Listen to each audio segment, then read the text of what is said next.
আসসালামু আলাইকুম। আজকে দেখাবো কিভাবে কম্বাইন সার্কিট বা এটাকে কম্বাইন বোর্ডও বলা যেতে পারে, এটা কিভাবে কানেকশন করবেন।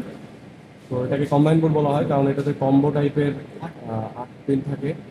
তো এই জন্য এটাকে কম্বাইন বলা হয়। তো চলুন এটাকে কানেকশনটা দেখে নিই আগে। এখানে 3টা পয়েন্ট পাচ্ছেন। কিছু কিছু কম্বাইন বোর্ডে 4টাও থাকে, 5টা থাকে। এটাতে সুইচ পজিশনটা, এই যে সুইচ পজিশনটা অন্যভাবে নিজেদেরকে ফেজ বেঁধে তারপরে কানেকশনটা দিতে হয় সুইচের সাথে। তো এটাতে সুইচ ভিতর থেকে পাতি পাতি শর্ট করা আছে, এই জন্য আর এটা আমাদের করা লাগলো না।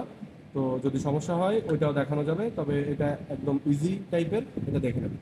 এটা হচ্ছে লাইন, 3টা পয়েন্ট পাবেন। এটা হচ্ছে লাইন, এখানে এল দেওয়া আছে, এখানে নিউট্রাল, এখানে এল দেওয়া আছে, এবং এটা হচ্ছে গ্রাউন্ড।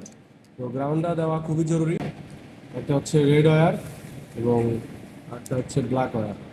তো নর্মালি আমরা জানি রেড ওয়্যার সবসময় যাবে লাইনে এবং ব্ল্যাক ওয়্যার যাবে নিউট্রালে।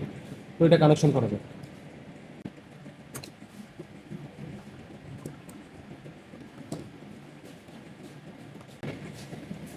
এখানে আমি ধরে নিলাম গ্রিনটা হল, ব্লু কালারের ওয়্যারটা হলো রেড, আর এটা হলো ব্ল্যাক।